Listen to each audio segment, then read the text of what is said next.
Okay, so welcome, Meg. I'm very excited to meet you and I'm hear excited a to little be bit here. about you. Thanks, Katy. I have to say, I think it was, was it your? I think it was I think it was when you had reached out and you said, "I'd be happy to talk to you and your audience about cutting back and breaking up entirely from social media." And I was like, this is an option. Like I can't even tell you what my face was like at just that this was because I mean I talk about this on the podcast too all the time about that. But just this idea of oh my god, I'm so excited to talk about how this might even be possible for running a business because it's absolutely the albatross around my neck. So. But before we get there and talk about your business, I would love to hear your story about your ADHD diagnosis and kind of how long ago were you diagnosed and what was happening that kind of led to the diagnosis? What were some of those things where those signs that were like, I should really look into this? I think my story is probably very similar to a lot of 30-something millennial parents, which is that so we're recording in 2023, so 3 years ago, the pandemic started. I had a 5-year-old at the time who was in kindergarten, and, they sent home the worksheets, and he was home with me. I had a 5-year-old and a 2-year-old, right? Oof. And the 5-year-old was doing kindergarten, and I tried to sit down next to him to go through the worksheets, to read the books, to do the things. And neither of us could sit still long enough to finish half a worksheet. Neither of us. And at first I was like, wow, being a kindergarten teacher is really boring. That must be what it is. And so I started, looking at attention focusing activities for 5-year-old brains and taking some of these compensatory and coping mechanisms into place and like, oh, let's have some music on in the background, let's reduce distractions. And then I started doing it with my own work and being like, wow, this is really helpful. Oh, is this is there something I should look into here? And I think a lot of us were kind of at that point of when the pandemic started and we had a lot of our coping mechanisms forcibly removed from us, the recognition of attention behaviors became more obvious. I couldn't focus on anything, let alone teaching somebody else who also couldn't focus on anything. Oh my god! Well, that's how I was diagnosed as well. I call myself a pandemic diagnosis because I remember feeling like my kids were a bit older, so my son was in 3rd grade at the time, and my daughter was in 7th grade, and so, but I was helping my 3rd grader a lot, I remember having those moments where we were asked to like watch a 3-minute science video and then answer the questions of things that we saw in the video.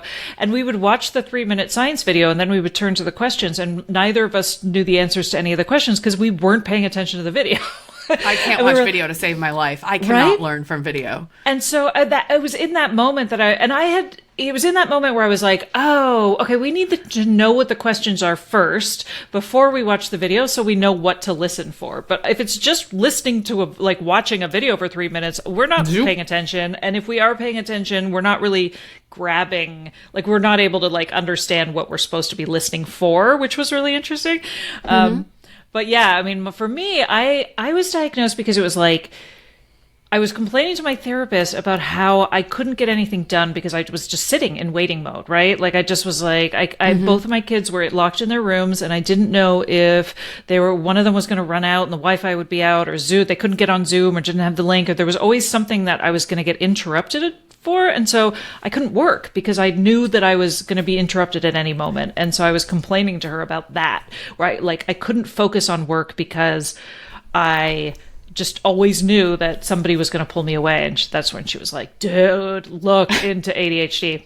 How awesome is that she recognized that symptom? Because that's not the most obvious symptom. That's not the leap out of the pack symptom. That's a really awesome situation for you to have found. Well, she was diagnosed with ADHD because her middle schooler son was diagnosed with ADHD, right? Yes. So it's like the dominoes start to fall in terms of like who gets diagnosed, and then they look around them and they start to pick out like, okay, here are all the people who need to be diagnosed. Right? So I got diagnosed first because I had the first doctor appointment, but I had already been setting up the breadcrumbs for my older child with the pediatrician to be like, I think there's some inattention happening. I think there's, like I had seen the signs in him. I got the first diagnosis because I went into my doctor's office and I said, I think I have ADHD. I printed out the checklist. I filled it out. I left it on my desk. And then by the time we got to my younger son, he's also on the autism spectrum. He has that comorbidity. And so I was able with both of my kids to, by this point, I was able to advocate for them and say, listen, I know that this is hereditary. I have been diagnosed. This is the medication that's working for me. So by the time I got to their pediatrician, they were able to say, okay, well, let's try, the same medication for you that we tried for them. And it sort of eased the process for them because we already had that medical piece in place. Yeah, that's really cool. Okay, so now how old are your kids now? So they're 8 and 5? 5 and 8, yeah. Okay. Yeah, 5 is actually that's super young because I feel like when they're still 5, a lot of that you don't know what is developmentally appropriate versus what is, what are your expectations of a 5-year-old when it comes to, especially when it came to sitting at a computer during that time, right? Like, we didn't start any medication for them until they were back in the classroom. They were so young. I'm so grateful that they were so young. I can't imagine 3rd grade, 7th grade like you had. It is funny as parents because, I was just talking to my brother about this because his kids are they're much younger than mine. So his daughter was 5. She was in kindergarten and at the beginning of the pandemic. And I remember being really grateful that my kids weren't that young, right? Like I was I was really glad that I could leave, that my kids were self-sufficient enough that I could do something, right? That they weren't that like toddler stage where they're always, where you just have to be on them all day long. And there's no like possibility of even also working. But like I was talking to him about how like my daughter who was in 7th grade, who is now going into 11th grade, like she was really, really deeply affected by the lockdown. It's had some really lasting effects in terms of her social anxiety. And like, I feel like teenagers now who went through middle school, like those were some really, really formative years. And so he having really young kids was sort of like, ooh, we came out of that unscathed. Like, I'm kind of glad I didn't have older kids who are really felt the effects. I think it was harder to live through with younger kids, but now the ramifications don't feel as intense. Yeah, good point. Maybe that was my experience, though. I don't know. My kids are pretty cool. Parenting's hard at every age. Who are we kidding, right? Yeah, it's true. There's always going to be something. It's always something. Cool. Okay, so you were diagnosed with ADHD, and then you were already running this business. You're already this entrepreneur. What were some of those things where you started looking over the course of your whole life through this new lens, being like, oh my God, the signs were there all along? Well, I mean, I think the fact that I was running a business, that in the first 5 years that I was dating my now husband, I had 4 different jobs, and he was like, why do you keep changing jobs? And I was like, I'm bored. I can't just keep doing the same thing over and over and over. And my performance evaluations at work would be like, wow, Meg's such a pleasure to have on the team, but wouldn't it be great if she did some work? And like, I'm exaggerating a little bit here, but there certainly was a level of, the administrative work was really hard for me to continue. The repetition was really hard for me. I was always seeking stimulation in classrooms, always wanting some sort of that novelty, but only in the topics that I was interested in. So like in college, I didn't want to take a science class, so I found a way to get an American Studies credit to count for my science elective that was all about the history of the atomic bomb in literature. I love it. Like, okay, let me look at all of, like, let me go rewatch Doctor Strangelove and write about that for my science credit. Because there's that innovation of, like, these are the things that I'm excited about. These are the things that I'm curious about. And I will go self-advocate to make that make sense to me, because I don't want to go do the periodic table again. I've already done it 3 times. I can't do it again. So yeah, just finding workarounds, I think, is a very scrappy ADHD approach to things. I'm interested in this. I'm not interested in that. How do I get to do more of the thing that I want to do and not bother with the thing that isn't exciting? Mm-hmm. Yeah. Yeah. So were you in a very like high intensity work place before you went into work for yourself, or did you find that entrepreneurship was one of those? Because I find for me, like, I could work 7 days a week. Like, I have a really, really hard time with those boundaries. And so even though I used to be in journalism where there was like a lot, it was very high intensity, I don't feel like I've ever worked as much as I do as an entrepreneur. Yeah, I think for me, I worked in nonprofits. I was very idealistic about what I studied and how I wanted to see an impact change in the world. And so I worked for nonprofits, but my first boss sat me down when she caught me working on a Friday night after I went home. And I was like doing data entry or something, right? And she caught me because she was working that same time. And she was like, she sat me down on my Monday morning and said, Meg, we don't pay you enough to work that many hours. And she taught me how to set my boundaries around it. And she was very clear that, like, you need to turn it off at 4:30 on Friday afternoon because you will burn out. And she was very protective of me and taught me to be that way. And so that actually got me in trouble later on when I was working in more intense fields, like doing marketing for an architecture firm where there is the expectation of 50, 60-hour weeks. And I'd been trained in the nonprofit space of like, oh, no, we don't stay past 5:30.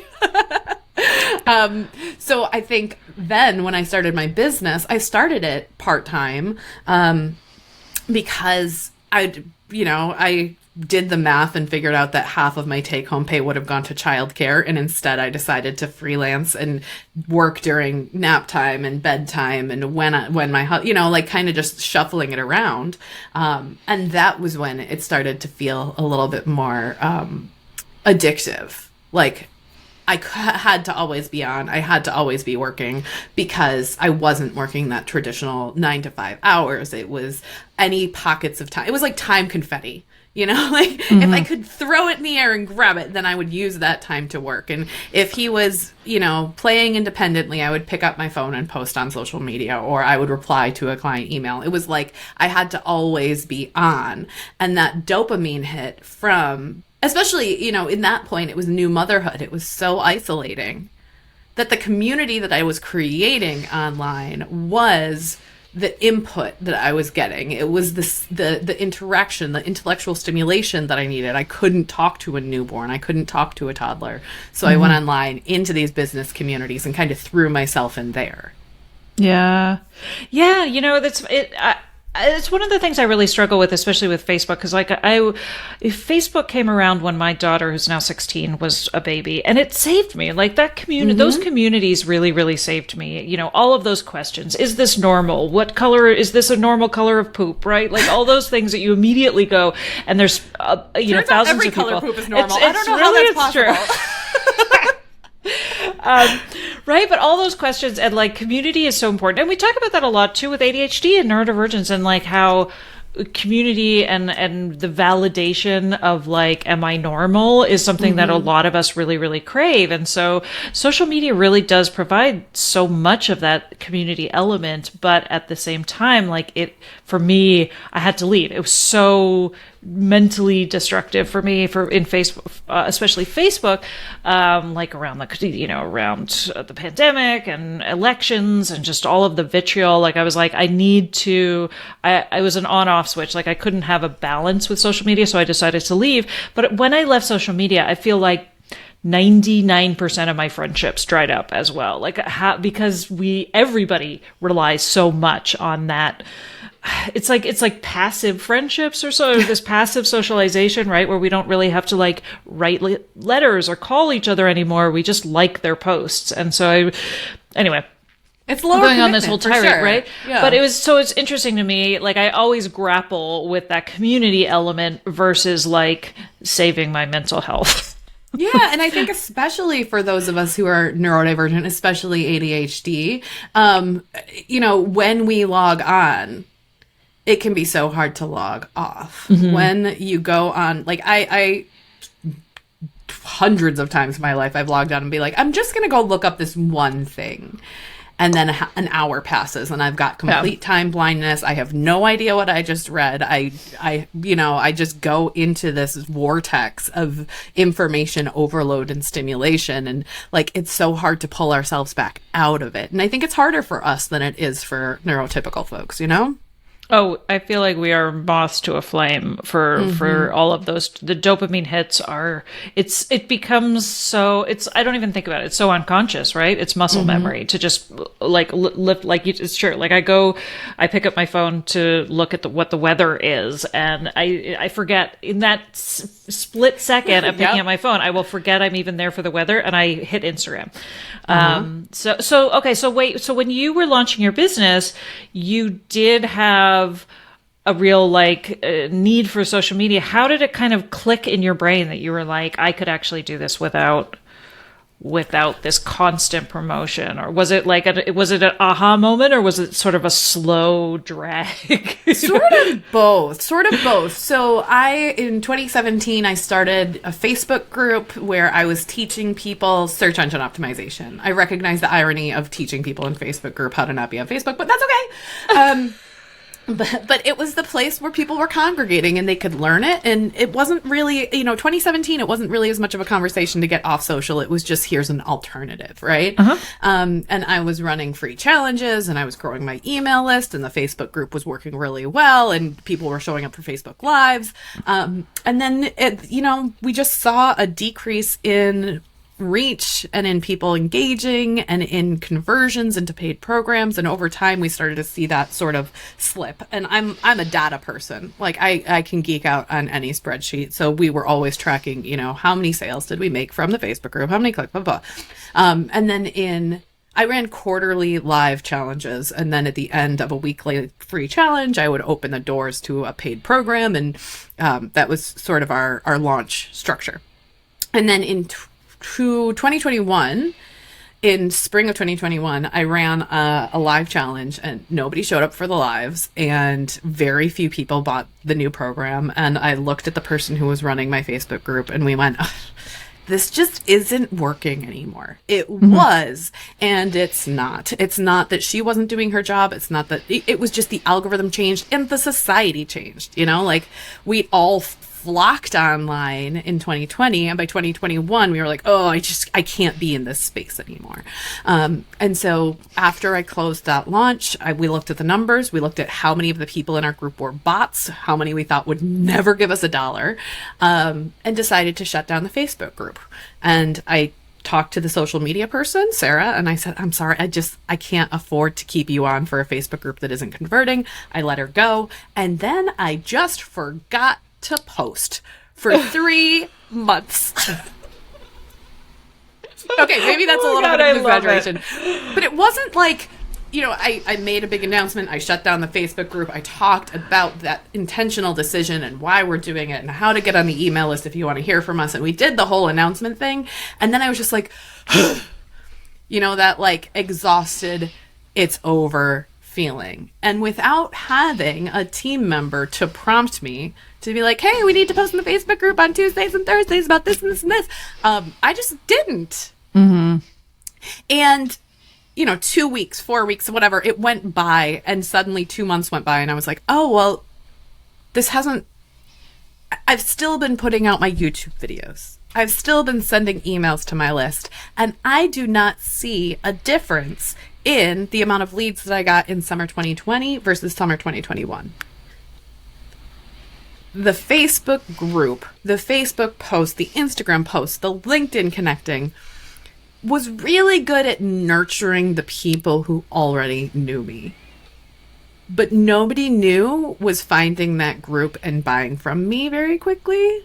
And people who were finding me were going to my YouTube channel, or they were joining my email list, or they were being referred to me from my relationships, and the collaborative partners, the referrals that I was getting, those did not stop when I left social media. Mm-hmm. So I just kind of took a break. It ended up being, once I realized that it had been 2 months, I was like, I wonder if I can go 100 days. Because that's just how our brains work. It's like, let me give myself a challenge. Let me see what happens. I want like a nice round number. 3 months would work. 100 days. Let me see what happens. And on the 100th day, I posted. I was like, guess what? I've been gone for 100 days. And people were like, oh, we didn't even notice. Right? Because the algorithm doesn't show you anything. They just expected that they weren't seeing it. They didn't realize they'd even made the shift. But nothing else in my business changed. And I started to have more and more conversations on this topic. And then, that was September, I came back into social media. And in December, I started a podcast to talk about what is actually working and where does social media fit into that. Whether you choose to leave, you choose to diversify, or you go all in, but you're more careful with how you spend your time so it doesn't have that same impact on your mental health.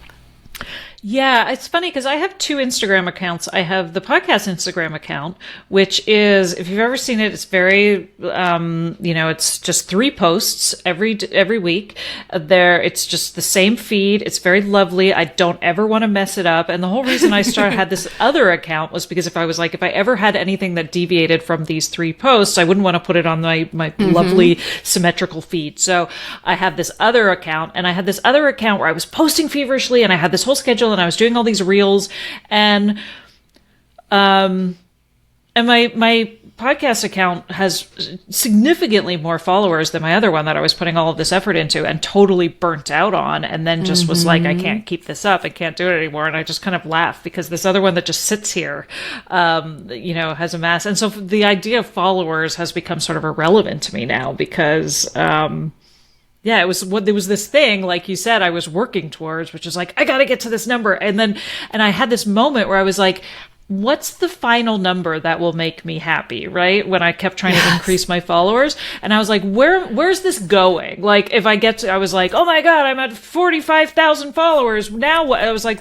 where's the number? Where's the cap where I'm going to be finally, feel like I can get off this hamster wheel? And once I realized that number didn't exist, I was like, this has to stop. Right. What's the definition of success? And if I hit some sort of threshold, what doors does that open that aren't currently open to me? Mm-hmm. If you hit 50,000 followers, could you then say, I'm going to go pitch myself to a conference to speak at it because I can say I have 50,000 followers? Like, how does that change your public perception, and how does that change your internal validation and your ego? Because a lot of this is our ego. A lot of this is us wanting to be seen in what has become a digital stand-in for our society, to say, look at me, I provide value. Look at me and see that I'm still here and I need to be recognized. Yeah, I feel like I heard you talk about this, maybe if this was on your podcast or in another interview, where you were talking about that idea of like, the more we rely on that kind of the hits and the likes and the comments and the validation, it's like it becomes so much more meaningful, right? So then we start going after the validation, right? As opposed to what we actually came here to do, which was to sell a business or a product. To make money. Right. And money does not, there is not a direct correlation between your follower count or your likes or your reach and the amount in your bank account, unless you're selling sponsorships or something along those lines where you can say, here's my reach, here's my this. If you're selling to brands, it's a little bit different. But for most of us who are straight B2B or B2C businesses, like, I have clients who have literally, I have a client who has 1 million Instagram followers and has never made a sale from Instagram.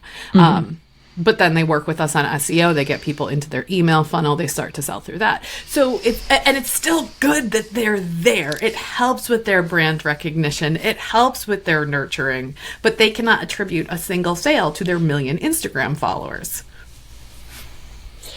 Yeah, no, it's true. I had a similar reaction to that, and that's when I ended up stopping posting on Instagram, because I was like, no, it's great. I love being sort of top of mind and feeling very much like I'm helping people, but at the same time, it really wasn't doing anywhere near the amount of conversions that my podcast was doing, right? Which I loved and never burnt out on. It was great. You know, like I was like, this is where and people get to know you, right? So it's like the people who want to work with you are getting to know you on a much more authentic and I level. think that's something that a lot of people aren't talking about too, which is where's the satisfaction in your marketing? What is it that you are enjoying doing? What is the thing that lights you up?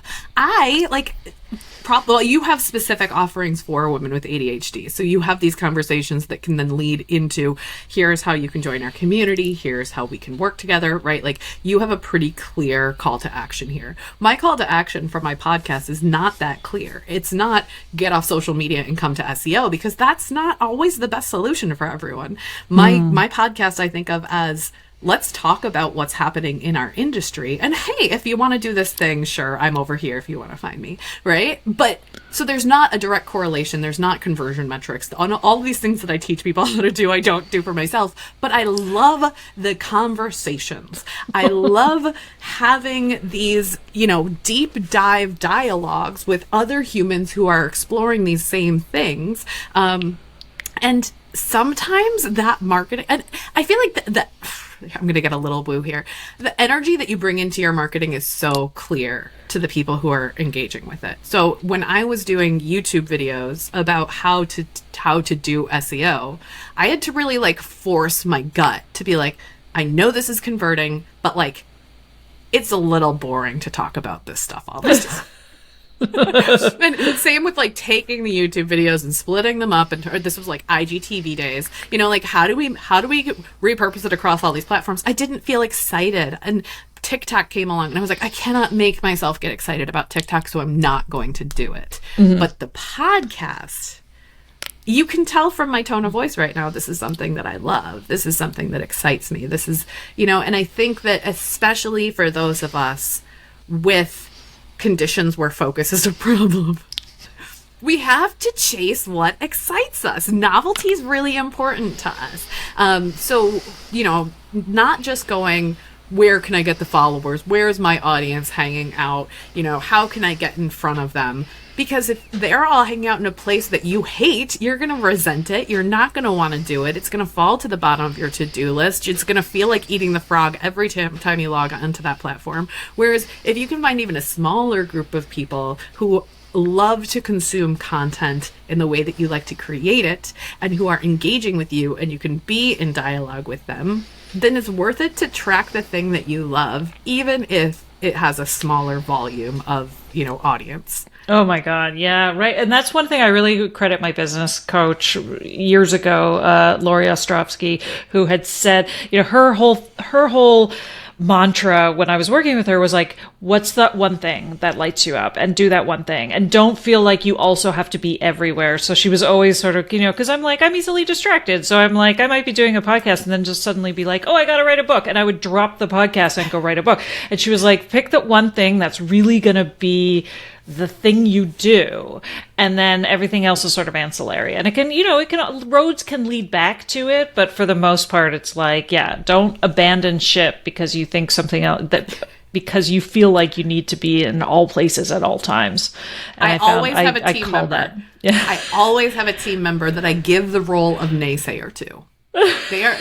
I'm like, right now her name is Megan. Before this, it was Teresa. Before it was Brittany, right? People just shift around in my team. But we had a hashtag that was Brittany says no, because it's like, nope, Meg, you're not allowed to do it. Teresa called herself my parking lot attendant, because it was like, great idea, Meg. Let's put it in the parking lot. Let's bring it to the quarterly meeting. And if you still want to do it in 3 months, we can figure out a project plan for it. We are such ideators. We are innovators. We love to chase new things. And I always have a dedicated team member who's like, great idea. When, how, and what are you giving up? Oh, what are you giving up? That's a big one. Yes. So I've spent the last 6 months writing this book, and it's like, okay, what are you giving up to make that happen? Yeah. Right? What are the things that have to give in order to create both the time and the mental energy for you to dedicate to this new project? Yeah, that's something I feel like I've worked with a lot of clients who have that workaholic, and it's like this I feel like we are very excitable, right? We always, we have a lot of ideas. We generate a lot. We want to do all the things. We see ourselves doing all the things. So we end up in a lot of those situations where it's like, sure, I can take that on. Sure, I can take that on. Sure, I can take that on. Oops, I'm burnt out, right? It's like it's all or nothing. And so like I work with clients to kind of figure that out, where it's like you have to think about yourself as a limited resource. So every time you bring something new in, you have to make room for it. It's like a bookshelf with 20 books. Every time you want to put a new book on the shelf, you have to figure out which one's going to leave in order to make room for that. Oh, no, you just get a bigger bookshelf. Bigger bookshelves! More books, more books! Don't listen to her. But because I think we would have a tendency to do that, right? Which is like, yeah, sure. So that's amazing that you've actually appointed these people on your team. How did you amass this team? Because I feel like that's another thing that for so many of us as entrepreneurs can be really, really difficult, which is to delegate and to create a trustworthy team where we feel like we can adequately communicate, but also be able to delegate in a way that we are not making more work for ourselves. Sometimes I find that when I work with people, I end up doing more work for myself because I'm like, they didn't do it properly, and I don't want to tell them they didn't properly because I don't want to hurt their feelings. So I'm just going to secretly do it myself instead as well, and then I feel like I have a really hard time working. Welcome to being socialized as a woman in the 21st century capitalist society. But seriously, I'm when you talk about your team, I'm like, how did you build a team? Because I cannot be the only person out there who is really, really struggles with that. Just what is it? I guess it's delegation, but I think it's like delegation mixed with communication, right? Where it's sort of like, I don't even know how to tell you what I want to have done, so I'm just going to do it myself because it's easier, right? And we get into that loophole. Like, I'll just do it myself. I think the secret that I learned several years ago accidentally was to always have somebody who is maybe not my polar opposite, but who is an operations-minded, process-driven person as my right-hand person. In like the rocket fuel terminology, it would be I'm the visionary and they're the integrator. I don't love everything about that dichotomy of those two roles. But, I have somebody on my team who works less than 5 hours a week, and this is what she does, is she makes sure that things are running smoothly. She lives a town away from me. She's the only person on my team who's local, and she and I sit down and come up with our strategic plans for the quarters. And then when people have questions about, like, what are my priorities supposed to be, they go to her. I don't know how the system works. They go to her. So having somebody who's very operations driven, and she's the one who tells me, her name's Megan, so it's a little confusing because we're both Meg and Megan. So that's why I'm just using she as a pronoun.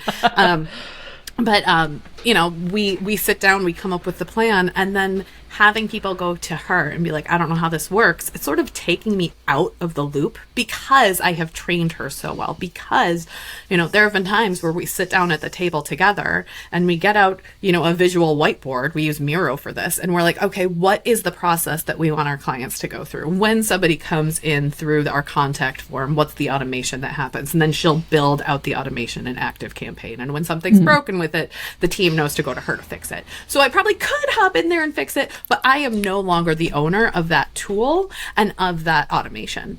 And I know the tool, I could pull it together, but now I'm the one going, hey, this broke for me too. And having team members who own different things and recognize, and I think a big part of that for me is not just having the processes, although that's huge. And we can come back to that, but having the knowledge, the self-knowledge that the things that need to be done on my team, my brain is not always the best person to build those systems. So we brought on about 9 months ago, we brought on somebody to do inbox management, customer satisfaction, community management, like to just keep everyone in the loop, to keep them happy.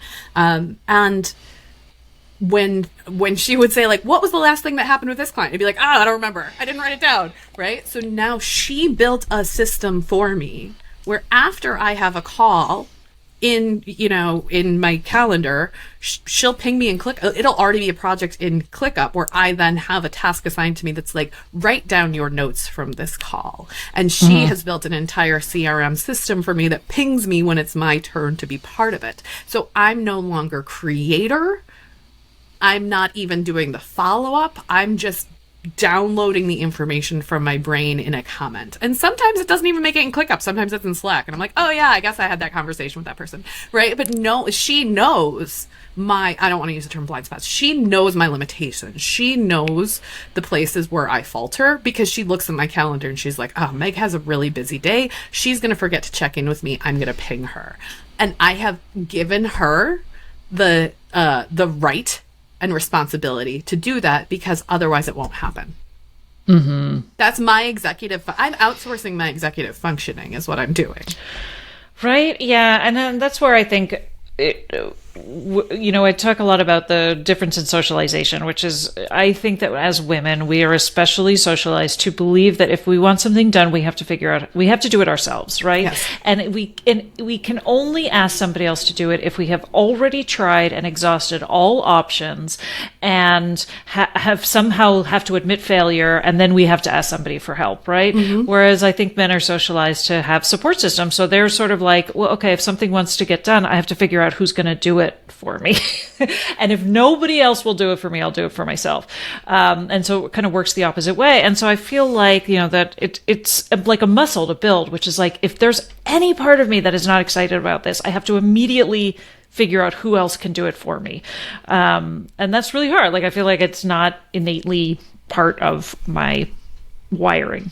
And that's why I think sometimes it does make sense to build out these systems where, like, for our SEO projects, I have specific responsibilities for them. I'm the one on the client calls. I'm coming up with the initial strategy, but I don't necessarily have to be the one to do all the research, all the content, all the, building everything in a Google Doc. So I could do all of that, but I know that in our workflow, I do steps 1, 2, 3, and then I hand it off to this team member, and then they hand it off to this team member, and then it goes out the door, right? So having those specifically delineated roles, having cross-training, we have 3 people who do research in any given project. I'm like, oh, should this one go to Shannon or Ellie or Monique? And based on, because they're all part-time contractors, they're all moms, so sometimes things come up and they're like, oh, but it's, my sister-in-law's in town from Denmark and I won't be able to work this week. Great. Someone else will pick up the slack, or we'll talk to the client about an extension, versus me going, well, I have time.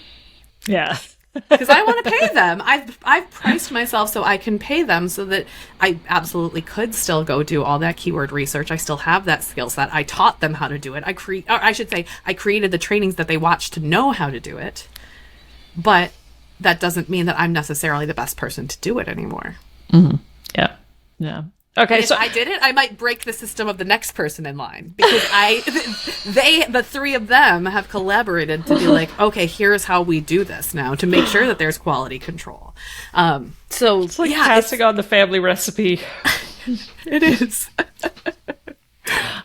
Okay, so I want to backtrack a little bit talk a little bit about SEO, because I feel like we kind of jumped right in there. And if there are listeners who really don't know what the hell we're talking about, I just want to backtrack a little. So my understanding of SEO, which is search engine optimization, my understanding of SEO has always come from the journalism side, right? Which is like, you want your articles to be found, so you got to use keywords that will, to anticipate what people are going to search for.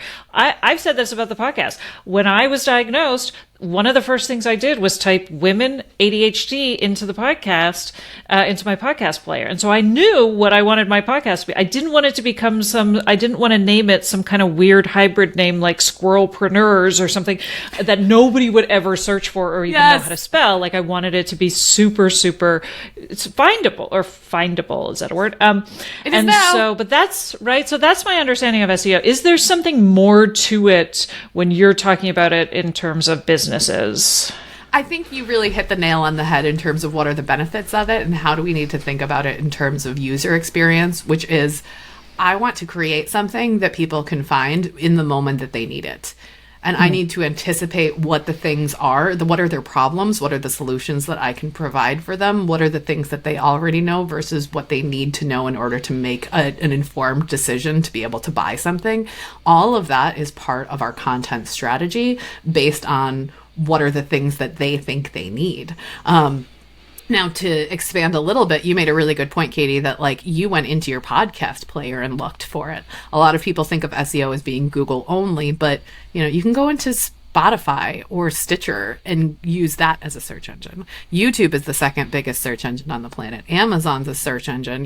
Like there are so many different search engines that people use for different reasons. Pinterest is a search engine. eBay is a search engine, right? Like I feel like ChatGPT is becoming one of my most used search engines now too, I which wouldn't I'm finding necessarily call interesting. that a search engine. I would call that an information aggregator. But same idea. When like it's still I'm the same way where I'm like, I have a question and like who's going to answer it as fast as possible, right? Yeah. Oh yeah, I like random ChatGPT. I was like, so give me like I said, tell me who Ariana Grande is in 200 words or less, and it gave me like because I knew I'd heard her music, and I was like, but is she Why the is she same famous, one who was in right? this show? Like, just give me the blurb, and that way I don't have to read the entire Wikipedia. So yeah. Huge fan of ChatGPT. It has its limitations. We can talk about that too if you want. But I wouldn't. And also, ChatGPT doesn't provide citations. It doesn't guide people to the original source content. Right. It isn't quite as clear about where it's getting that information, so it's harder to fact check. So we'll just don't use it for your reports, kids. Oh no. While I was writing the book, I was like, "Hey, ChatGPT, give me some resources to check out on this." It just made up resources from made up organizations and then gave me made up links. And I was like, that's not research. Did you use it though for your book? Congratulations on your book. It's coming out like next week, right? Isn't it coming out really soon? Yeah, it'll the be 23rd? Be out by the time you send us. By the time this is live, by the time this episode airs, it will have just come out. So congratulations! I'll make sure to put a link to that for sure. Thank you. Did you use AI used for a your little book? bit, yeah. So the actual like book blurb, I used ChatGPT because my book is basically a distillation of podcast interviews. I pulled a lot of excerpts from the interviews, but sometimes I would put the interview in and be like, what's the most salient point if I want to talk about this? Or like, make this, I didn't want to pull it and be like, rewrite this quote, because I did want it to feel like an excerpt of the podcast interview, not just what's the paraphrase of it, but what's the actual quote of the conversation that I had. But yeah, I certainly used it for, I like to think of it as like a co-brainstorming tool. And a way to consolidate information, not necessarily to aggregate or synthesize information, but to help me get over bumps in knowledge. Right? Yeah, I use it all the time when it's like that feeling of staring at a blank page, just to get past that paralysis. I also write but fiction, and I use it for like, I have a character named this, and I want this vibe for her sisters. So if she's named Victoria and if she comes from Connecticut, what would her sisters be named? And they're like, well, how about Elizabeth and Charlotte? And I'm like, great, those sound right. Like... Oh, I love that. Or like, she's going to work at this type of business and it has this history. It was created, like the backstory comes really easily to me in there. Sometimes that's all you need. Is like you get stuck on the little things when you're writing, and it can help you get over those speed bumps. Yeah. Oh, yeah, for sure. I use that all the time. And then one of the things I started using it for is I will put the transcript of the podcast in just to say, like, what are 5 things we even talked about? Because these conversations go all over the place and are never on topic. And so people with ADHD talk like they're in a ping pong, not a ping pong. What's the one where you pinball machine? I know, exactly, right? So there's times where I'm like, God, what do I even call this episode? I don't even know what this episode is about. What isn't it about? Like, and so I've started just putting the full transcript into ChatGPT and be like, what are 5 things we talk about?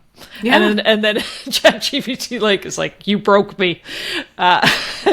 It can be really helpful for that. Yeah. So, okay, we're totally off topic again. We were talking about search engine optimization. We were. You asked me, let me see if I can remember.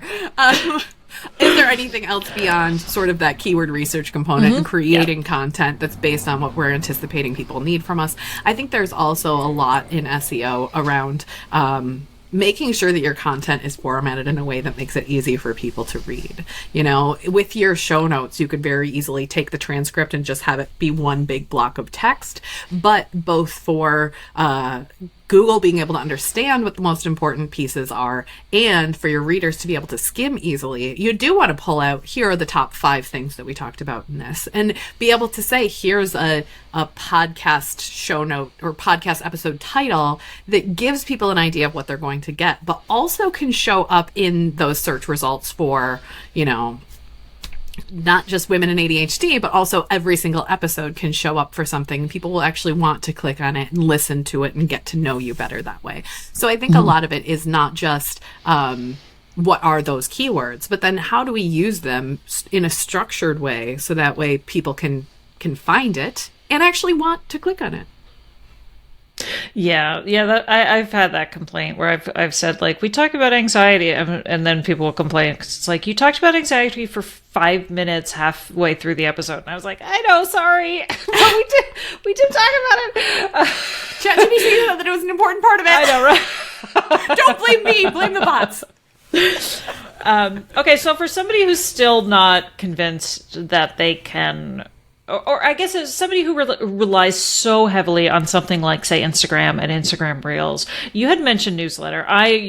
My email newsletter is, I think, the number one converter for me in terms of, I could probably count on one hand the number of people who sign up for my group coaching or other offerings who haven't already been on my newsletter list. And so what are some ways that you feel like people can reliably fall back on other less irritating ways of communicating with their potential audience that aren't social media? In the book, I list out 17 different options, which I'm not going to list for you now, especially since I actually did close my browser window that had the book open in it. Oh, no! Okay, well, go look, go read the book. Yeah, no, it's cool. I break it into 2 kind of categories when we think about this. The first is content marketing, which is how can you create something that people can consume when it's convenient for them that is evergreen in nature. So people can find it in a year, 5 years, 10 years from now and still have it be relevant. This podcast, some people might listen to it in July 2023, and some people might listen to it in July 2028, and the content's still relevant and it'll still show up in that search result. So that would be, you know, when I say find it, I'm saying probably through search, but maybe they also find it through, you know, a referral source or a previous guest or something like that, right? So your podcast, your blogs, your YouTube, any of those ways that you are exhibiting your expertise in a way that other people can find and consume. And then, so I would say that's sort of like top of funnel content marketing, how people can find you. And then I would say, you know, email marketing is so great for nurturing and converting. It's still the way that is the most valuable cost per dollars that you're spending on it is email marketing. Mm-hmm. And then the other side of what I teach and practice is relationship building. So in addition to creating this piece of content together, Katy, now you're going, hey, I'm sort of endorsing Meg by having her on this podcast. She's the person that I would go to for this topic of SEO. Go check out her stuff, right? So there's a relationship being built in this piece of content as well. You know, you and I could collaborate on future projects. We could send each other referrals back and forth. We could join a mastermind together. You know, like there are a lot of ways that you can develop these online relationships and networks that are mutually beneficial to everyone who's included, but you don't have to do it in a DM. You don't have to log onto a platform that is built to be addictive and will drag you down into the rabbit hole. You can just, you know, reach out to previous colleagues and be like, hey, do you know anybody who needs this right now? It doesn't always have to be this like hyper automated solution with multiple segmentations. Maybe you just reach out to someone and say, do you know anyone? Right. That's just as good for most relationship-based businesses. Traffic-based, you have to go automated, you have to scale. But if you're in a relationship-based business where you're high touch, high leverage, or not high leverage, low leverage, if you're high touch, if you don't need a huge volume of new people coming into you, you could just say to a friend, hey, can we do an email swap? Could we find a way to do a webinar together to talk about our services? right? Could we maybe join an online summit so you get in front of new people, right? It doesn't always have to be social media. Oh my God. I can't wait to read your book. I'm so excited. Seriously. You are changing lives, Meg.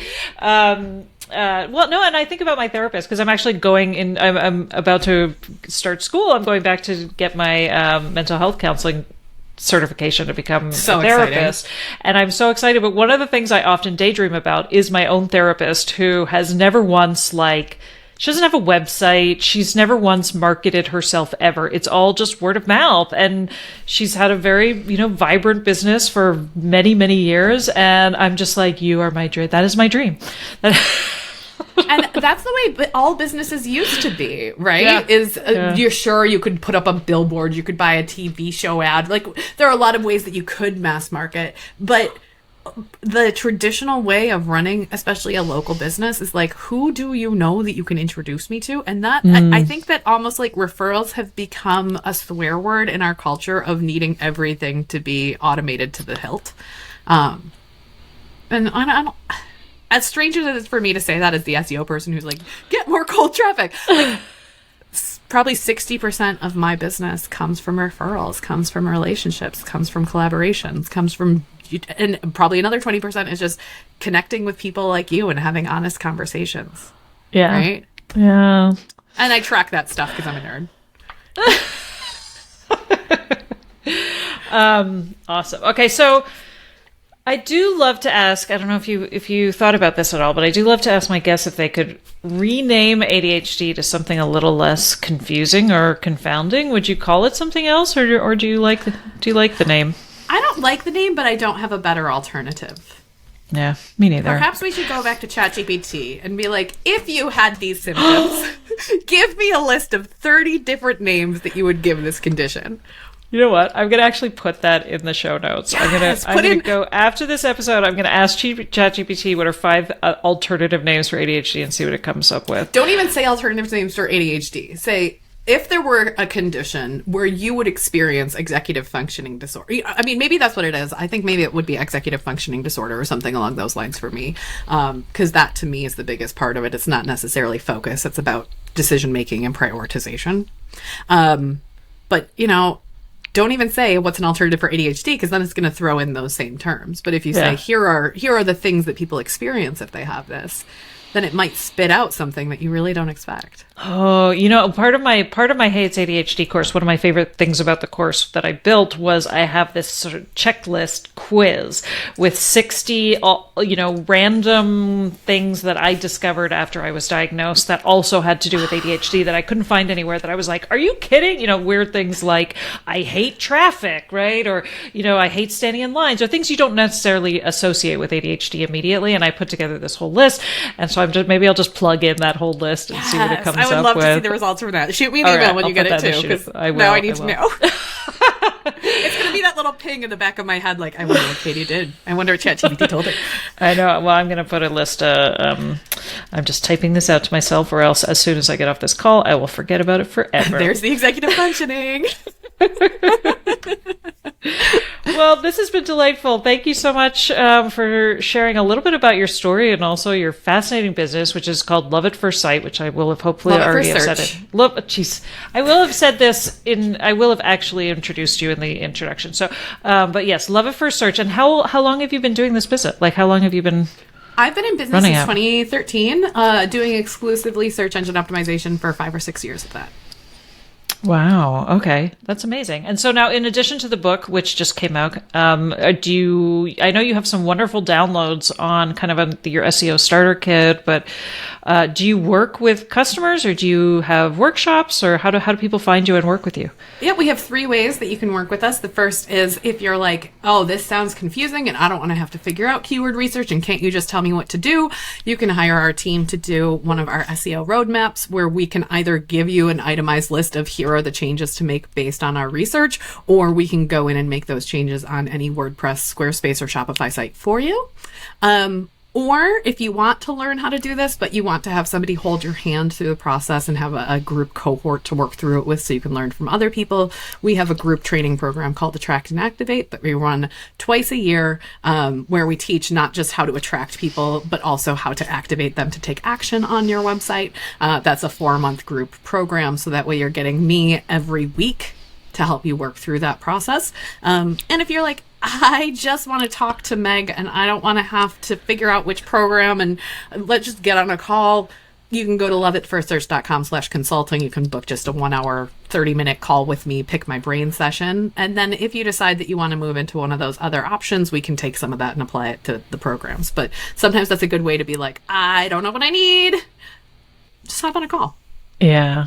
Awesome. And of course, I definitely want to plug the Social Slowdown podcast, because I feel like that is a fantastic resource and you're just lovely to listen to. You're just to feel like, very, very instantly feel like I'm your best friend. So I feel like that's the thing about people with ADHD. And you even put this in like your pre-show notes where you're like, we're just going to leap right in. I almost feel like our brains don't work on small talk. It's like, people have told me, I feel like you are having a conversation with somebody and you just hit the record right in the middle of it. Like, that's how it feels to talk to us.